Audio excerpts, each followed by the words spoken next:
If your income vanished today, would you be in control or would there be crisis? Most people think they know the answer. Very, very few have actually tested it. Hi, this is Antonio from Wealthitude. Visit wealthitude.com and subscribe. Today, let's deal with this issue properly, because this is not a matter of theory. This is not hypothetical. This is what many Jamaicans are actually dealing with as we speak. So let's dive into it and help persons who are on their wealth building journey be able to handle the hiccups that come when income disappears. So let's assume you earn $200,000 or $300,000 per month. In the event that that salary stops for whatever reason, you're immediately exposed, if it is that you don't have as part of your financial plan mechanisms to support things that you will need to do ordinarily, normally, things that must happen whether it is that you're earning an income or not. So what are we talking about here? The rent still has to be paid, the mortgage still has to be paid, that JPS bill or NWC bill still has to be paid. You'll still need food. You'll still need, if you have children, you still need to be able to send them to school. So there are some things that will happen as a matter of course. And so you have to make sure that in your planning, that means starting now, if you hadn't started already, you need to make sure that you put those mechanisms in place to be able to take care of what would be an emergency. So we know the expenses won't stop coming. So the key thing is to make sure that the income from your investments actually never stops coming either, and not just stop coming, but is significant and sufficient to be able to take care of those expenses that you will normally have to deal with. It sounds challenging, and it really, really is, but it can be done. So today we want to talk you through how to ensure that you can move from potential crisis to stability even through possible turbulent times. So let's talk through the steps firstly to survive. Now, survival typically involves having sufficient over the first 3 to 6 months to be able to facilitate this transition that you may be going through. Now, again, let's imagine you're someone who's earning $300,000, right? As an example, what you want to do first and foremost, even before you get to a point of crisis, is you start at ground zero. So for me and for my beautiful wife, ground zero is the actual budget. So if you've done your budget, you know what those 6, 7, 8 things that are key, important, bills that must be paid, things that must happen. So chart that. So that will include, as I mentioned before, light, water, rent, mortgage, your kids' lunch money, food, etc. And pencil that down. So if you're someone, for example, who earns, $200,000 after taxes, you're probably looking at expenses in the order of about $150,000 to $160,000, which means that you could have maybe a disposable of $30,000 or $40,000 that you can afford to put aside. Now, that money doesn't take care of itself. You actually have to do it. So if you've started from the perspective of having the budget, you should take that disposable and put it aside for, amongst other things, emergency savings. So the emergency savings now we would describe as that pool of money that can allow you to cover your expenses for a period of about 3 to 6 months. That is your first port of call. So ground zero. That ground zero is, what are your actual expenses, the stuff that in the event that there's a disruption in income you have to continue to put through. Now, pencil those out, chart those, understand what those expense numbers are. Now, if you look and you evaluate and you check your savings balances and you've determined that you don't have sufficient to be able to cover 6 months of those critical, necessary, must-do baseline budget numbers, then folks, you've got some work to do. If it is that you do have that emergency fund set up and you can in fact take care of 3 to 6 months worth of expenses in the event that income goes, guess what?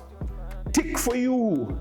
Your emergency fund is officially sufficient to be able to take you through some of the instability that could come as a result of a loss of income. That's step one.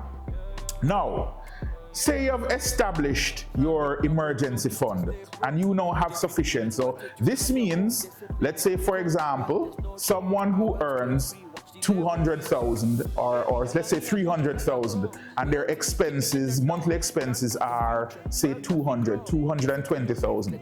They should have, in the case of a 6 months emergency, 1.2 million set or 1.32 million set to be able to take care of 6 months worth of expenses. So if you're in that particular position and you look and you've confirmed, that means that you're okay. If you're a little bit short, make sure that you put aside something from your income, that disposable, to take care of that emergency type scenario. But the short term is just one aspect of that disruption to income. So most of us are super sensitive to the idea of the loss of income in the short term.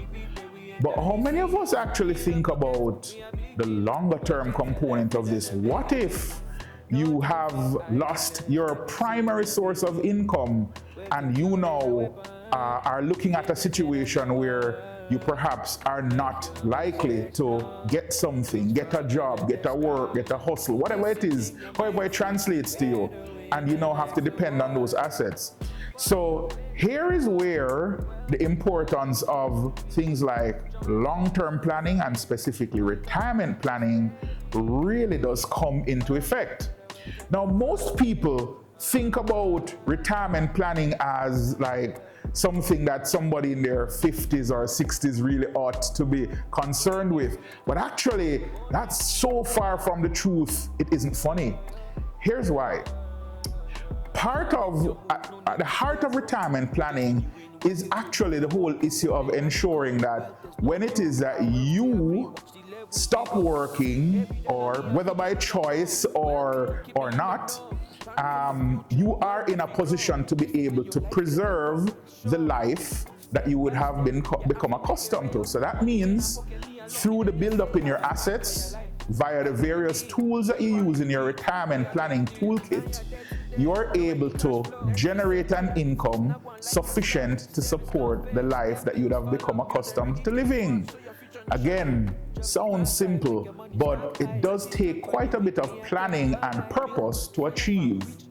Now, in Jamaica, there are a whole host of structures that can support actually getting you. In fact, not just in Jamaica, across the world, across all major spaces, there are various structures that you can utilize to be able to ensure that you're able to take care of these longer term concerns, right?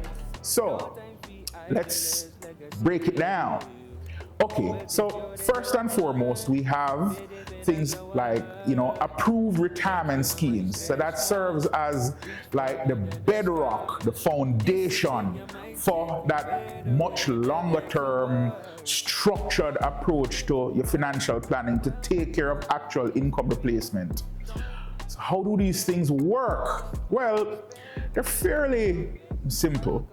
So essentially what you do is you determine what portion of your income that you want to put aside for the purposes of this, retirement planning. And for many persons that may be, 10%. The law actually allows you to be able to do up to 20% of that earnings also on a tax-free basis. That's right. You actually have an incentive to be able to take care of your own salary that the law provides, and they typically do this across most countries in the world. That's a hack that most of us need to make sure that we do. So, just a quick tip before we move. If you do not have a pension arrangement, that is a structured pension arrangement, which means either you're in your company's pension plan, or if they don't have one, you don't have an approved retirement scheme for yourself, get it done now. Now. You want to make sure that you're able to, get that guaranteed income for whenever it is that you need it, and benefit from all of the good tax breaks that you get as a result of it. Say Antonio told you so, right? So you want to make sure that you do that. Now, when you do that, as I mentioned, you do get those tax breaks, but more importantly, and that the tax breaks are significant, but more importantly, what you're actually doing is you're actually building up the assets on that retirement scheme to allow you to be able to in turn get a guaranteed pension as a result of that build up, right? So another way of looking at it is you have this opportunity to be able to determine the size of what your future paycheck could be if it is that you take care of it now. So obviously, the earlier you start, the better it is. And the more that you have accumulated, the bigger the payouts will be to you when you get to retirement. Simple, right? So again, you want to make sure you jump on that as soon as you can. That's one. Two, take a look at how it is that you actually are investing. So, are you investing in assets that are providing you with the kind of return that will allow you to be able to replace that income? So, here's a good way of approaching it. Put your income in one column. Say I am Mary Jane or John Doe, and I currently earn $200,000 or $300,000 per month. That's what I get paid, or that's what I earn from my business, or that's what I earn from my hustle. So that's in your column one, right? In your column two, you want to ask yourself the question, okay, so these are my assets. This is the stuff that as a result of my business, I've put aside, I've built up, and it's now providing me with a return. Now, what you want to do is you want to make sure that the investment number gets as close to the actual income earned from your normal activities as you can.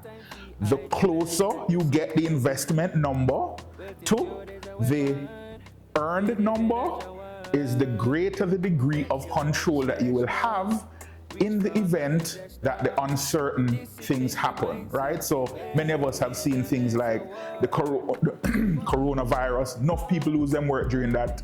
Enough businesses had to close because of that. So if you take that kind of an approach, what you're building in is financial resilience to your own situation. So you're making yourself essentially strong enough to be able to withstand any issue that can come at you.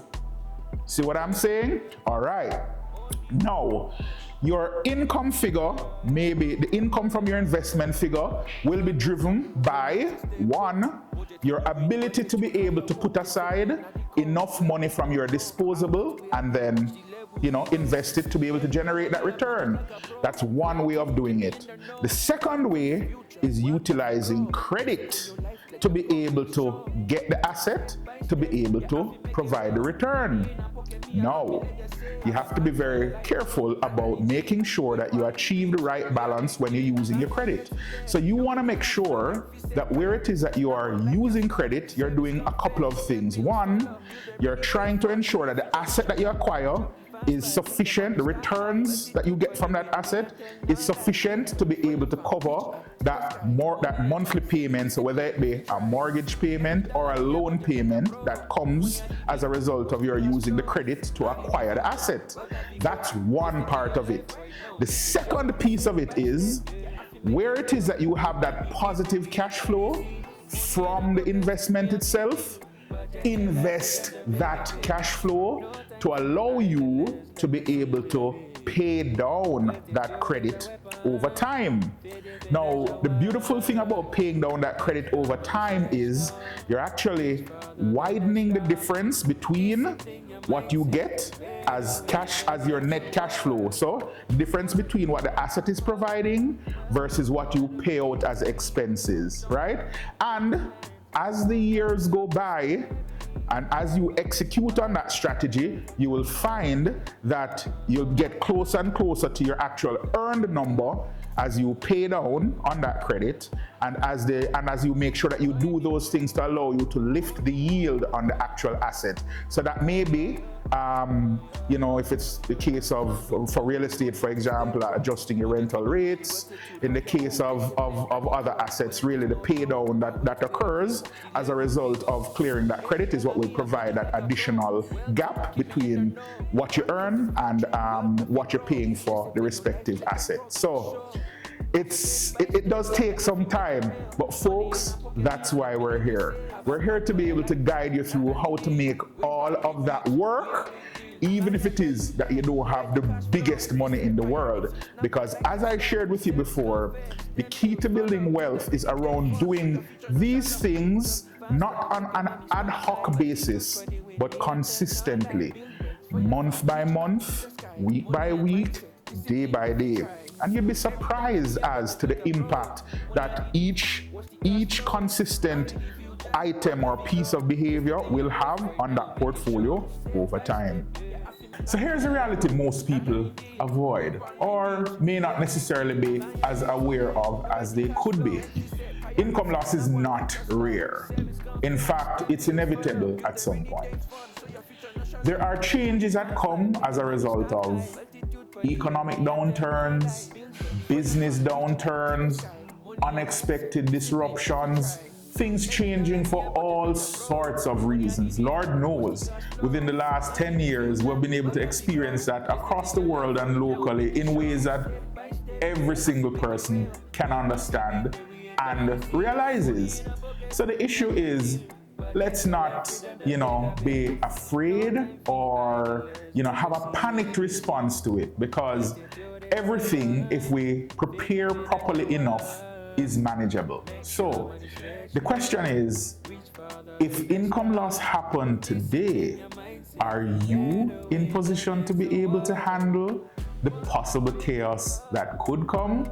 So if you are prepared, it will not be chaos, it will be business as usual. But if it's not, and you are not prepared, it means that you're likely to experience chaos. Join us here at Wealthitude. Like, subscribe, or leave a comment. It's your life freedom, the bigger bills. No time for idleness, legacy we build. Wealthitude is